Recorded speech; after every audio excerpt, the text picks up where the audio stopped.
Russia Today has always kind of baffled me a bit. It is, on the one hand, it does seem like an overtly provocative propaganda machine. It does. And you sort of wonder, I mean, you got, you know, British and American people, a lot of British on it.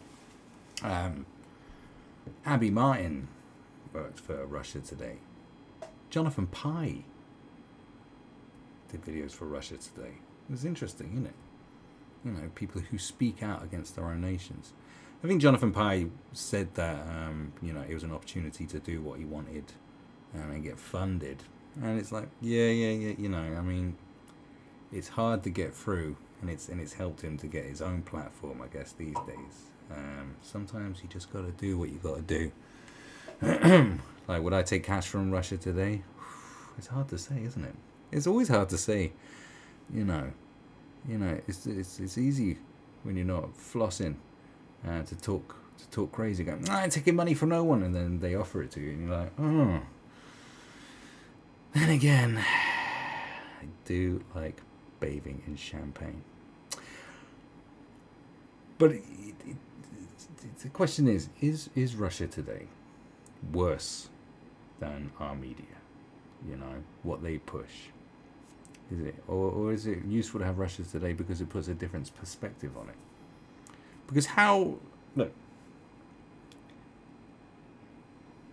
if you watch my video on the far right bogeyman, one of my well-made, poignant videos, not one of these things that I do when I just suddenly decide to start talking. I make a point about that. In North Korea, they have these propaganda videos, you know, and they sort of, you know, they show you the Western world. They show you, you know, they show you America, and the UK, and say, oh, look at what they're doing. Look how crazy they are, you know. And there's one very good one. I think the video is it's sort of a documentary. It's actually called Propaganda, and I use clips from it. And they sort of show Paris Hilton, and they call her a parasite. They call Paris Hilton this parasite, and say, you know, she just gets paid for doing absolutely nothing, and you know, she turns up at parties and gets paid, you know, £500,000 just for being there. There's even a TV show where people compete to be her friend, and when it's framed like that, it makes the West look crazy. It makes us look crazy, going, what, they have what? And they do what? Really? This is what they do? This is fucking crazy. And they're showing us, going, you know, they're crazy, look at this is mental. And it's like, it's a very good mirror to hold up to ourselves and think, well, what the fuck are we up to? Constantly distracted by all this noise, this meaningless noise that we, you know, we're constantly bickering and arguing over stupid stuff. You know, we'd rather talk about the silly tweet Donald Trump made instead of, you know, talk about what's really happening, man. Did you not know? You blind man. The point is that it's easy for our own media and for our own, you know, establishments to say, look at this country, look at them. Hey, have a look at them. Look how fucking nuts they are. Like, huh? You got it good here. Look how crazy it is over there. And us to be stirred up in a whirlwind of our own noise, thinking, oh yeah, well, it's a good thing we're not there. When really, we're not looking at ourselves and thinking, well, how do other people perceive us, and what do they think? You know, like, and what is true of our own existence? You know, are we as free and open as we are? Because the North Koreans are watching these videos going, well, look what it's like in the West. God, it's awful. Look at them, you know, screaming at Paris Hilton. Why are they screaming over her? And why are they loving all this nonsense when they don't really know that their governments are doing all these atrocious things worldwide? You know what I'm saying? And yet they're completely oppressed people, like totally oppressed. You know, they have propaganda blared out when they don't want it into their own living room. Do you know what I'm saying? It's like, just go, hello, King. Who do you love? Oh, we love the dear leader. Yeah, of course you do. Now do 20 press-ups. You know, how we know? How's it any different? So to sort of point the finger at RT, Russia Today, and say, well, look at this propaganda machine from fucking Russia. And you know what Russia's like, it's terrible. He's saying the same thing about your sorry ass. So I don't know. And Russia is like, there's two bogeymen we got out there. There's the far right bogeyman and there's the Russian bogeyman. Because you know, we've just sort of reverted to, you know, like the Cold War era. You know, like Islam isn't scary and it isn't as scary as it used to be anymore. It doesn't terrify people enough. So now they're like, oh, Russia. You can even see that with the seasons of Homeland. You watch Homeland and like how it veered away from Islamic extremism to Russians, to the Russians. Like it's they're sort of looking at the times and saying, oh, it's Russia now, isn't it? Oh God, Russia. Russia. And what are Russia doing? Like half the time I don't think Russia are doing anything. You know. It's really weird, like everything's done by Russia. Except when, you know, the poisonings happen in Salisbury, and then suddenly you got people from the UK, politicians questioning the validity of it, you know, the legitimacy of this being a Russian attack. It's going, what? Oh, but you think they meddled the elections, but you don't think they poisoned an ex-spy, a traitor? Like, what are you talking? Like, what? Like, which is more benefit? Which is, you know, you're an ex-Russian spy, and you're like going, hey, he's fucking running his mouth. You kill him. I was like, oh, let's have a laugh today. Let's see who. Let's make people leave Europe. What? You think that's what they wake up thinking? I think it shows a lack of understanding of other people's cultures and political systems and beliefs and all kinds of stuff. You know, it's very ignorant, to be honest. Anyway, look, how Russia spreads disinformation via RT is more nuanced than we realised. Unlike The Guardian, which all it spreads is opinion, it's non-objective. It's very strange when it comes from a newspaper that is not objective. Daily Mail is not objective. The Sun is not objective. The Mirror is not objective. The Independent is not objective. The Guardian is not objective. It's coming from one side of the political spectrum, all the same sort of opinions. There's no diversity of thoughts in any of these newspapers. There is no such thing as objective news. This is something that always bothers me. It's like, why isn't there? Oh no, because it has to be, and it has to be. It's like, no, it doesn't. It doesn't. Why does every newspaper have to be a mouthpiece of one political persuasion, one political party? Do you know what I mean? Like, isn't that just propaganda? Isn't this just fucking propaganda? The Guardian. This is what I keep saying. Like, is this not propaganda? Do you know what I mean? Boris Johnson bad, Jeremy Corbyn good, or the other way round. Well, how's that not propaganda? What is it then? It's not news. It's not fucking news. But then what is news? Hey, see what it has to say. See what it has to say. The £200,000 fine handed out by Ofcom to the TV network RT, formerly Russia Today, well, it's Russia Today, it's just abbreviated, isn't it, for repeatedly breaching impartiality rules over its coverage of the Skripal poisoning is a powerful reminder of the tactics Russia employs to manipulate public opinion in the West. The daily deluge of disinformation produced by RT and Sputnik is a vital component of the tactics that other authoritarian regimes are seeking to replicate. Yeah, well, you're probably trying to fucking replicate it, you prick. Monitoring and measuring the output of these state-controlled broadcasters is vital to understand how hostile nations are attempting to influence audiences around the world by utilizing fake news, disinformation, and propaganda. A detailed analysis of the output of state-controlled media often reveals a fundamental disparity between Russian-owned outlets in the UK and the rest of Europe when comparing them to established news organizations. The volume of coverage, framing of coverage, and average engagement with that coverage is at times widely disparate. I'm the CEO of Zinc Network, a communications agency that looks at social issues including disinformation and gets some of its funding from government contracts. Our research at the state-owned Media Analytics and Research Program has shown us that RT sometimes dedicates disproportionate amount of time to pushing certain stories, such as the coup in Venezuela or the leaked memos from the British ambassador about Donald Trump. Why does this matter? Okay, fine. So our research at the state-owned media, right, shows that RT sometimes dedicates a disproportionate amount of time to pushing certain stories. So what, it pushes a disproportionate amount of time to stories about Venezuela and memos about Donald Trump. Audiences for these channels in the UK are relatively tiny. Their online reach is dwarfed by domestic news outlets, such as The Guardian, Mail Online and others. Well, I'm sorry, the Mail Online is killing it.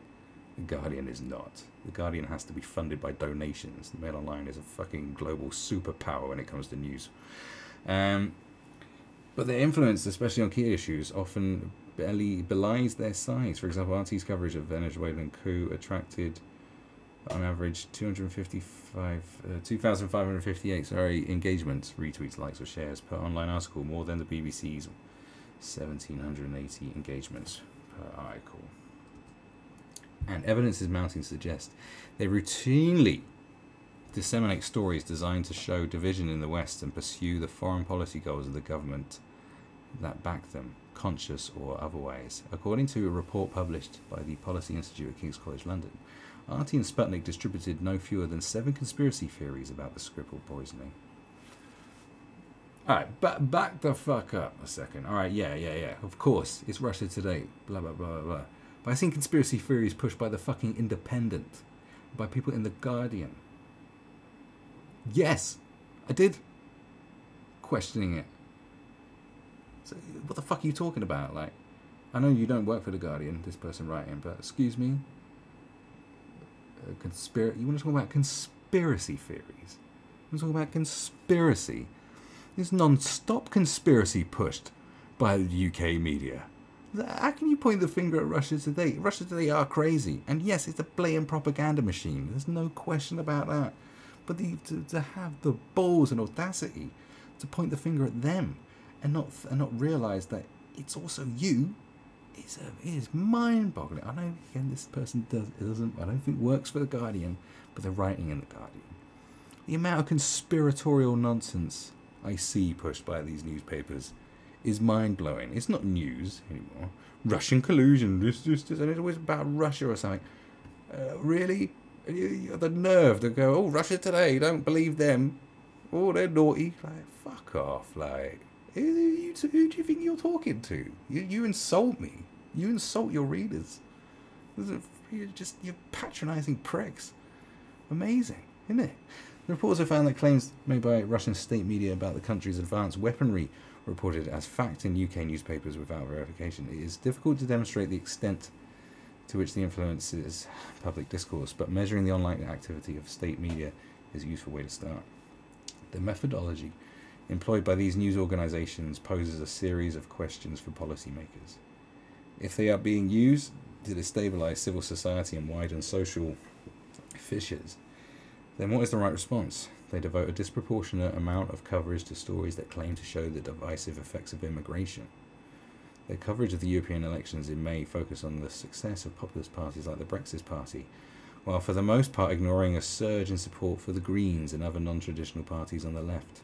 Why isn't that state-controlled media portrayed the same results as populist backlash against the European project, which, according to this narrative, seeks to suppress national identities and usurp nation-states? Okay, let's also calm down a little. Bit. The majority, and I don't know how you can sit there and not understand this. The majority of the narrative pushed by all sorts of media outlets, whether it's televised or newspapers, is pretty much pro-Remain in Europe. Okay, pretty much fundamentally. It's pro one side, not the other. All the narrative, all the rhetoric pushed, from comedy to this to that. Do you know what I'm saying? For you to go there, oh, but they're supporting the anti-European. Well, yeah, because they're fucking anti-European. They're anti-European. Russia, Putin has made no secret of the fact that he doesn't like the EU. And he wants it, and he likes countries leaving the EU. For whichever reasons is down to him. Okay? But it's also been made abundantly clear by other news outlets in the United Kingdom that they like the EU and despise anyone that wants to leave it. It's like, excuse me? Excuse me? You're the groper. You got 2 gropers. One grabbed their ass, the other one grabbed their tits. Say, well, I only grabbed her tits, you grabbed her ass. Really? Fucking hell. And I woke up with so much hope.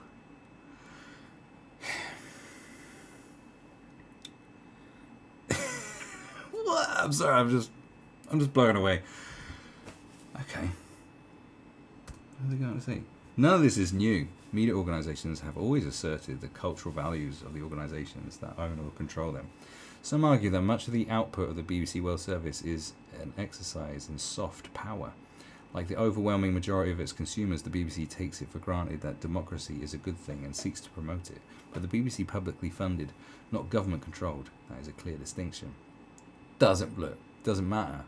Doesn't matter that the BBC is publicly funded. They don't listen to the public. They don't. There's no people power in that.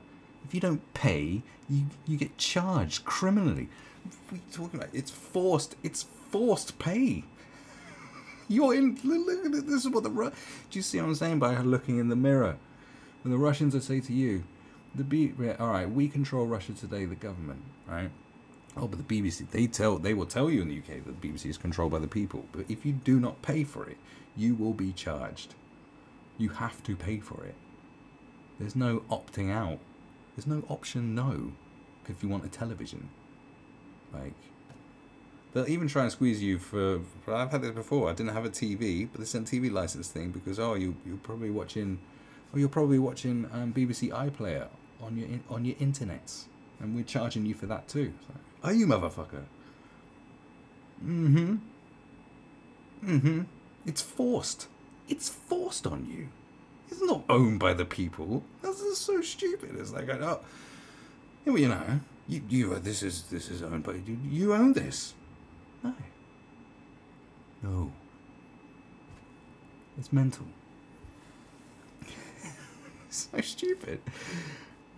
So government might and does seek to exert pressure, but it cannot dictate an editorial line. But the thing is, it's not government, but you still have politically minded people in power there that decide what you think.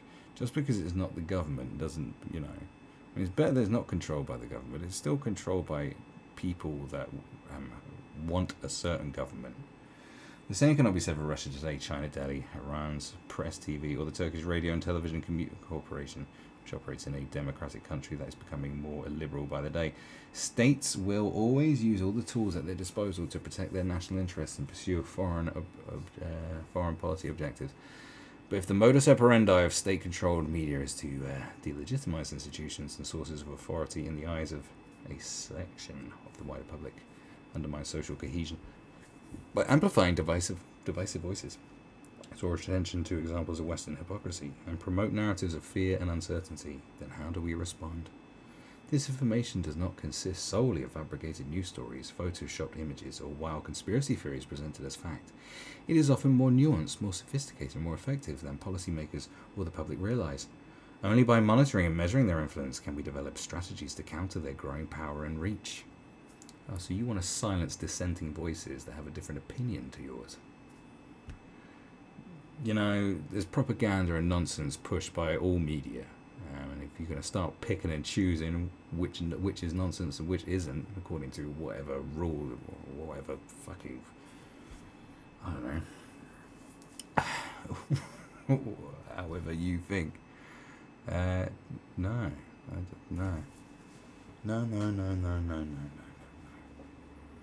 Mind-boggling, isn't it? So yeah, I mean, what more do you want to say? Russia Today pushes nonsense. So does everyone else. Wow, what a news story.